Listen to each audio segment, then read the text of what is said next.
Bom, nesse segundo vídeo do curso, eu vou continuar falando sobre a utilização dos métodos numéricos, né, bem introdutório, e vou tentar justificar para vocês por que eu uso os métodos numéricos, né? Vamos comparar com outras técnicas de solução de problemas e vamos tentar ver quais são as vantagens e as desvantagens, né, de cada uma dessas técnicas, desses métodos. Tá? Então, por que eu uso os métodos numéricos? Forma de estudar o problema, ou um fenômeno, né? Eu tenho, em essência, três formas de fazer isso, né? Experimental, né? Analítica ou numérica. Mais ou menos, as duas primeiras acho que vieram mais ou menos juntas, né? Talvez a analítica antes, sei lá. Mas, com certeza, a numérica foi a que veio por último, né? A terceira forma de resolver os problemas. Né? Experimental, você consegue resolver um problema que ninguém nunca resolveu, né? Fenômeno desconhecido. Aí tu vai lá para o laboratório, tu começa a reconhecer as variáveis, quais são os fenômenos importantes, coisas e tal, então tu começa a estudar, né? São bastante importantes para nós, né? Porque eles são usados como benchmarks, né? Como referência, né? Uma maneira, uma forma de você validar ou verificar, né? Validar talvez seja o termo melhor, a tua solução numérica é comparar ela com um dado experimental. Ainda são aceitos, ainda os dados experimentais ainda são considerados a referência, né? Então tu vais lá, experimenta, levanta um dado experimental, daí o teu modelo numérico tem que reproduzir o dado experimental, né? Porque se não reproduzir, sinal que a tua solução numérica tem problema. É muito improvável que o dado experimental tenha algum problema que tenha captado com a solução numérica. Tá? Então eles servem como referência. Então a gente normalmente pega um trabalho experimental para usar, para validar a nossa solução numérica. Depois eu vou falar mais sobre a validação. Né? A solução analítica, ela é boa porque ela produz uma solução exata, fechada, né? Sempre dá certo, né? Se tu tem uma solução analítica, tu vai conseguir resolver ali o problema para qualquer caso, não vai ter dificuldade nenhuma, né? A dificuldade da solução analítica é que ela está limitada normalmente a fenômenos simples, né? Ou com grandes aproximações. Se o fenômeno for complexo, dificilmente tu vai ter uma solução analítica. E principalmente está muito associado com geometria simples, né? Se tu tem uma geometria, pensando em mecânica dos fluidos, né, e transferência de calor, se a geometria é complexa, a solução analítica se torna inviável normalmente. Uma geometria simples, tu consegue até resolver problemas bem complexos, né? Tipo escoamento dentro de um tubo. Parece um problema simples, mas não é um problema simples. Escoamento, laminar, né, dentro de um tubo tem a solução analítica, ou entre duas placas. E não são problemas, não tem nada de simples. Mas como a geometria é simples, tu até consegue uma solução analítica, que tu podes usar essa solução analítica para validar o teu código numérico, tá? Ou tua solução numérica. E aí depois, uma terceira instância, veio a solução numérica. Ela veio para preencher uma brecha aí que tinha entre o experimental e o analítico, talvez, né? Tinha coisas que você conseguia fazer experimental, mas tu não conseguia resolver de forma analítica, os modelos eram muito aproximados. E veio também para facilitar e agilizar alguns processos, no tipo de que fazer um experimento às vezes é muito custoso, demora muito, né, para você montar, ou você tem um custo muito alto envolvido. E a solução numérica pode facilitar bastante isso, né? Porque tu montou o teu experimento uma vez, tu pode copiar ele em 5 computadores e resolver 5 casos diferentes ao mesmo tempo. Tu não tem que montar 5 experimentos, tu já montou uma única vez ele. Tá? Então, não se engane, né? Montar essa primeira vez o método numérico é algo bastante difícil, às vezes tão difícil quanto montar um experimento em laboratório. As pessoas acham que vão sentar na frente do computador e numa tarde vai resolver o problema. Não é assim. Às vezes a gente leva semanas, meses para conseguir montar o experimento. Mas depois que ele está montado, que tu já consegue resolver o problema, daí tu tem esses artifícios que normalmente é mais rápido resolver o problema do que experimentar ele em laboratório. Tu pode simplesmente pegar aquele teu caso, copiar em diferentes máquinas e rodar todos ao mesmo tempo, né? Então isso acaba trazendo uma série de vantagens, né? Então ali o que eu botei? Qualquer fenômeno com modelo matemático existente eu consigo, em teoria, reproduzir numericamente. Tem que ter o fenômeno matemático, se não tiver tem que ter um modelo matemático, se não tiver um modelo não tem como resolver. A solução é discreta, ela deixa de ser contínua, então eu vou falar mais sobre discretização mais para frente, né? Isso é uma limitação, traz alguns erros, mas tudo bem. E o custo hoje em dia é cada vez mais baixo, tá? Os softwares são horríveis. Se for comprar o software, aí é uma coisa fora do comum, né? Mas eu sou um defensor de que a gente pode fazer tudo de graça, sem ser pirata, né? De graça mesmo, né? Com os aplicativos open source. E é o que eu vou incentivar vocês a fazerem nesse curso, tá? Então aí o custo, basicamente, é o custo da pessoa, né? Que não é, as pessoas são caras, né? Se tu vai ter um profissional capacitado, ele vai custar caro, né? Uma coisa que eu tenho dito nos meus cursos envolvendo modelagem computacional é que não se faz modelagem computacional com software ou com computador potente. Se faz modelagem computacional com pessoas competentes que sabem o que estão fazendo. Tá certo? Não adianta ter o software mais top, o computador mais top e botar o Zezinho lá que mal e mal consegue operar a planilha do Excel e não sabe nada de mecânica dos fluidos. Ele não vai resolver bulufas, né? Não vai resolver absolutamente nada. Tá? Então as pessoas continuam sendo o mais importante. A cabeça é o mais importante. Aqui um esqueminha, professor Malisca, copiei do livro dele. Deu uma modificadinha. Então, fenômeno a ser estudado. Então a gente tem aquilo que eu falei lá. Você pode, a primeira abordagem tem que ser ou o método experimental, né, ou a formulação matemática. Tá? Notem que eu coloquei ali que do problema que tu queres resolver até chegar ou na formulação matemática ou no método experimental, tu tem algum tipo de erro ou aproximação ali, nos dois casos. É muito difícil o fenômeno que tu quer ser estudado consiga ser reproduzido 100% em laboratório. Ou o teu modelo matemático contemple toda a complexidade do fenômeno. Tá, claro, coisas mais simples tu até consegue. Mas de uma forma geral sempre vai ter alguma aproximação aí, né? Então eu quero mostrar os caminhos aqui, né? O que acontece aqui entre o fenômeno a ser estudado e o resultado lá embaixo, né?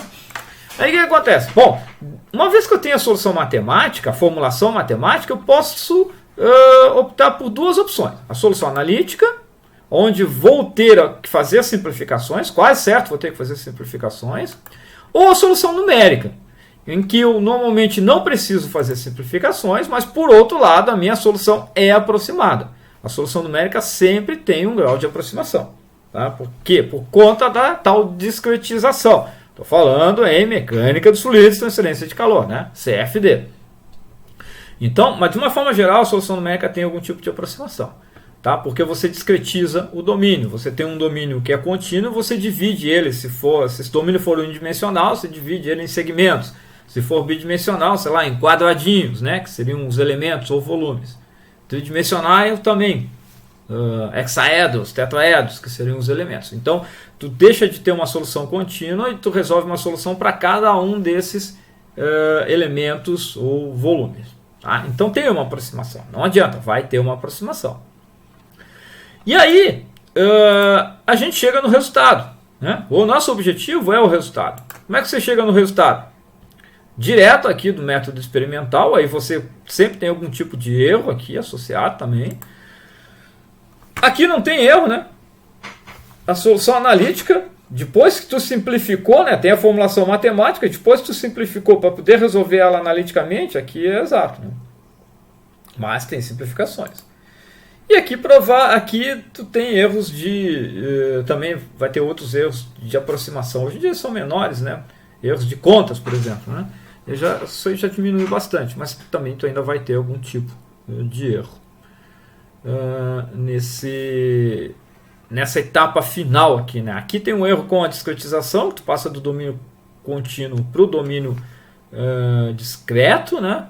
E como tu faz essa aproximação inclui erros, e aqui tem o erro efetivo da solução mesmo. Eu vou resolver, vou fazer um monte de conta e vou aproximando lá, né? Então vai dando alguns errinhos. Então esse esquema aqui que eu tirei do livro do professor Malisca, que está lá na bibliografia, e que ele fala lá também, seria interessante dar uma lida lá sobre o que ele fala sobre essa mesma figurinha aqui, né? Que dá uma ideia bem do que o engenheiro faz, né? Isso aqui serve muito legal para o engenheiro, né? Bem cara de engenheiro isso, né? O fenômeno a ser estudado e o resultado, é isso que a gente quer. E aí tem várias opções aqui, né? Algumas opções, né? A gente vai seguir essa aqui, ó. Fenômeno, formulação matemática, solução numérica, resultado, né? Então esse braço da direita aqui é o que a gente faz. Solução experimental, falar um pouquinho delas. Né? Vantagens, tratamento da configuração real. Já tinha falado, né? A solução experimental tu podes, em teoria, resolver qualquer problema físico. Né?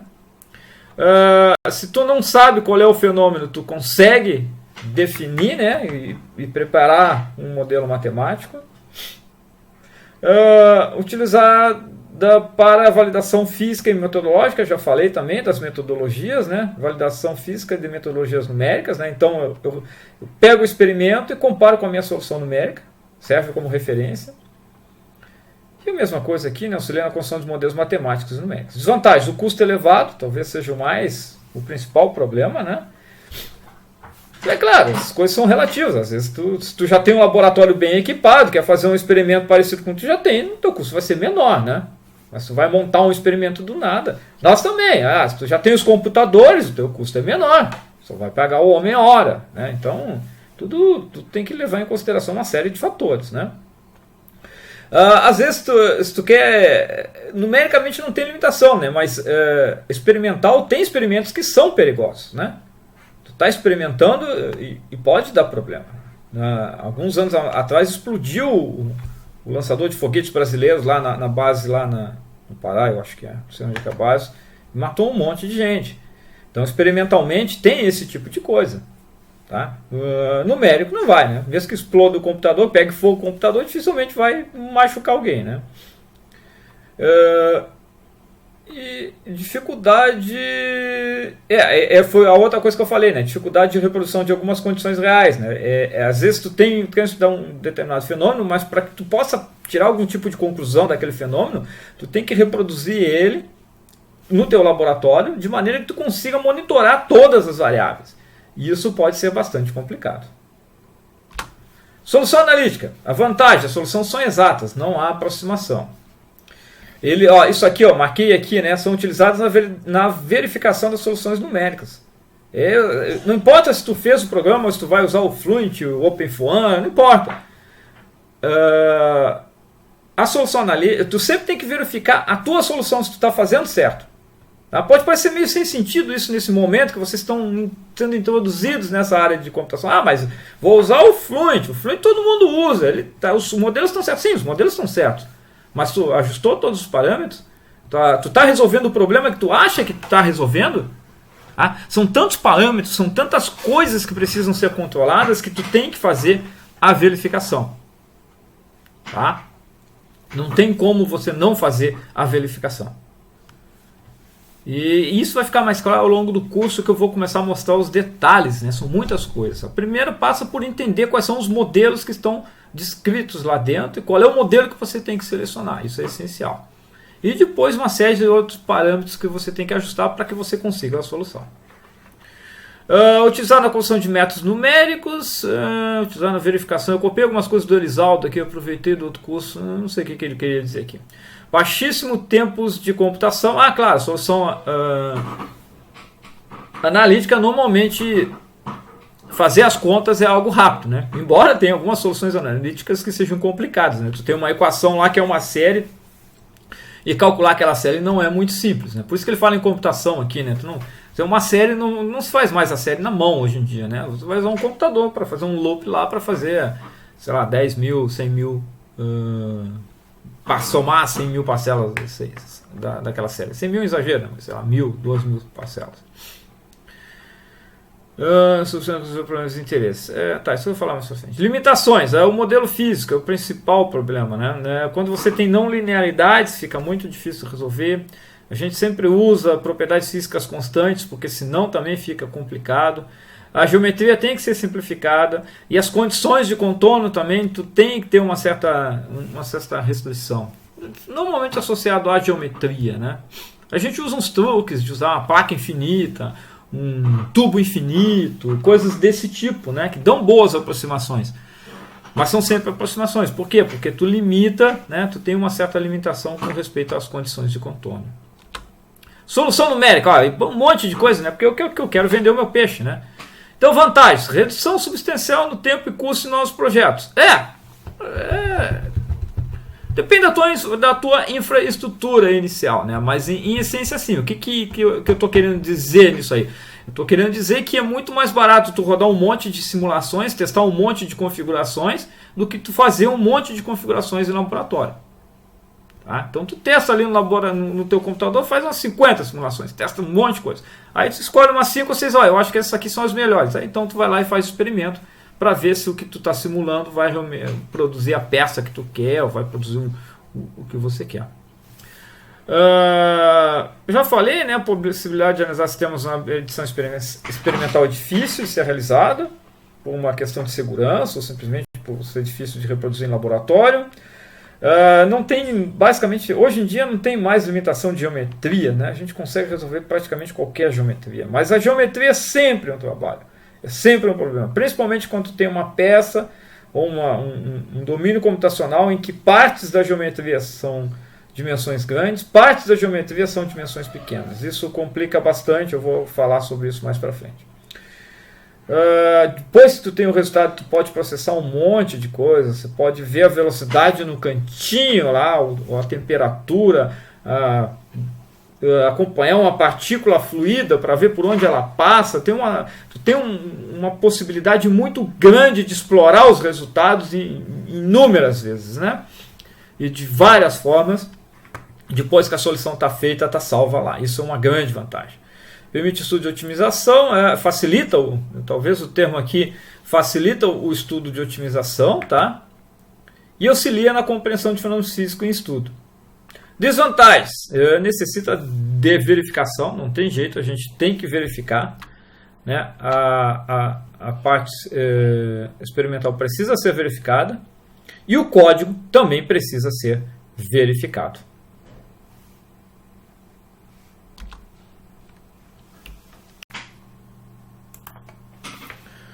Bom, falamos de solução experimental, solução analítica, solução numérica, né? Qual é a melhor forma de modelar o problema? Qual é a melhor forma de resolver o problema? Aí vem aquela frase clássica, depende, né? Depende do que você quer, depende do problema, depende das ferramentas que você tem, tá? Eu vou dar algumas dicas aqui, falar algumas coisas que eu... Na verdade são coisas que eu peguei do livro lá, algumas minhas, mas algumas outras do livro. Essas figurinhas, por exemplo, são do livro texto mesmo de vocês lá, e que ele dá um bom exemplo entre a modelagem numérica e a modelagem analítica, né? Então, um corpo oval lá, seja lá o que eu estou resolvendo aqui, não importa muito, sei lá, talvez, imagina aí, transferência de calor aqui num sólido oval aí, né? Então eu tenho duas possibilidades, né? Eu posso aproximar esse sólido com uma geometria complexa por uma esfera, né? Então eu estou fazendo uma aproximação aqui, um modelo simplificado, e aí eu consigo resolver ele de forma exata. Então eu não tenho erros, né, na solução desse modelo aproximado, mas o modelo é aproximado. Ou o que eu faço? Eu vou tentar ser o mais realístico possível em termos de criação da geometria. Aqui, eu não vou simplificar a geometria, mas vou resolver numericamente, ou seja, vou discretizar. Então eu vou ter o quê? Eu vou ter uma aproximação aqui no momento que eu tenho uma solução discreta ao invés de uma solução contínua. O que é melhor? Depende do problema, depende da análise que você quer fazer, né?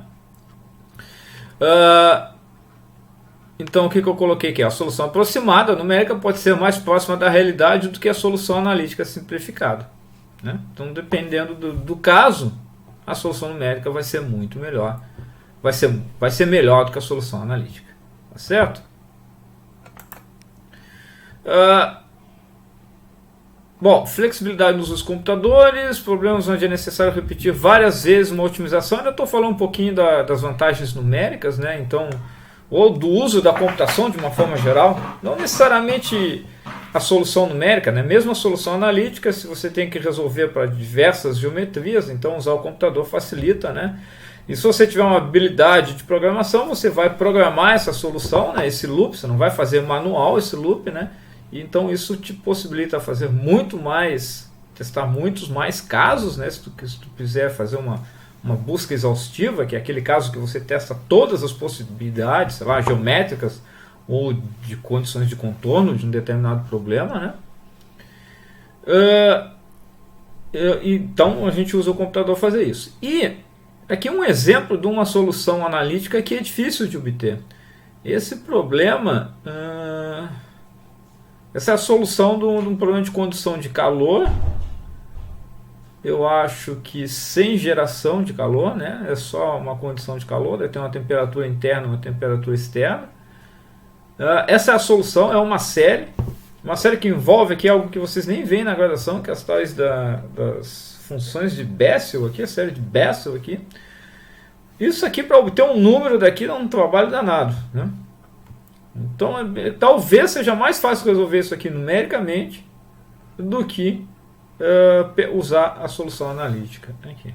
Você consegue resolver esse problema talvez aqui até com uma solução unidimensional, talvez, se esse tubo for suficientemente longo, e é mais fácil do que obter um número daqui. Tirar um número desse negocinho aqui não é algo fácil. Essas funções, isso aqui são séries, né?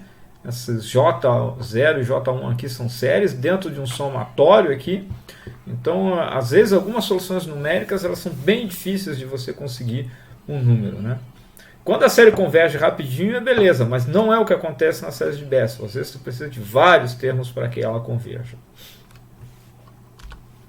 E um último slide aqui nesse item, né? Também tirei do livro texto, né, do Sengel, né? Que fala um pouquinho sobre nós, né? Sobre a natureza humana, né? Então a primeira frase ali, eu botei o Garfield ali, que é notoriamente um gato preguiçoso, né? Como a maioria de nós, ou como nós inerentemente, né? Acho que todos nós somos um pouquinho assim, né? Como seres humanos, gostamos de sentar e fazer desejos. E gostamos de que os desejos se tornem realidade sem muito esforço. A gente adora fazer isso, né? A gente tem preguiça de estudar para a prova, a gente tem preguiça de fazer o trabalho, a gente tem preguiça de fazer tudo. A gente gosta simplesmente que as coisas aconteçam com o mínimo esforço. Mas normalmente não acontece, né? A gente precisa colocar um esforço em alguma coisa para poder se diferenciar, né? Porque não adianta ser num mundo competitivo que a gente vive, não adianta fazer o mínimo, né? O mínimo qualquer um faz. Então você só por ser engenheiro vocês já vão fazer mais do que o mínimo, mas ainda assim tem que tentar ser melhor, sempre ser melhor, porque o mundo está cada vez mais competitivo. Então tem que ter esforço, né? As coisas não acontecem do nada, não acontecem magicamente. Uma outra frase também do livro, né? Pensar que alguém que sabe usar um computador, mas não tem formação adequada, botou uma vírgula ali, pode praticar engenharia. É o mesmo que pensar que uma pessoa que sabe usar uma chave inglesa pode trabalhar como mecânico de automóveis. Então isso é uma coisa que eu vejo muito na parte de simulação, as pessoas... tanto as pessoas que fazem simulação quanto as pessoas que não fazem simulação e pedem para você fazer uma simulação ou contratam uma simulação. Eles acham que você vai sentar ali na frente do computador e tudo vai se resolver. Fazer simulação como se fosse usar uma planilha do Excel, né? Você bota os númerozinhos ali, faz umas continhas e tá tudo certo. Não é assim, tá? Simulação numérica, estou falando de CFD, né? Computational Fluid Dynamics. Tem muita coisa envolvida, tem a ver com conhecer o fenômeno, mecânica dos fluidos, transferência de calor, com conhecer um pouquinho de computação e conhecer sobre a modelagem que está sendo executada, resolvida. Sem saber um pouco dessas coisas, você simplesmente não consegue resolver. As coisas não se resolvem sozinhas. E a última frase, né? Um excelente programa de processamento de texto não transforma alguém em um bom escritor. Simplesmente faz um bom escritor ser mais eficiente. A analogia é o seguinte, não adianta, eu já falei, eu acho que até no início ou no outro vídeo, né?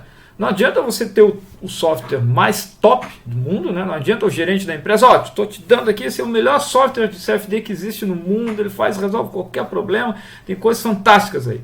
E dá lá para o engenheiro dele lá que nunca fez simulação na vida, né?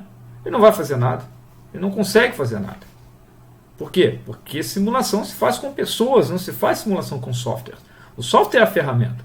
O cara que sabe fazer simulação, se ele tiver esse software, ele vai fazer mais do que ele já faz com um software pior ou programando.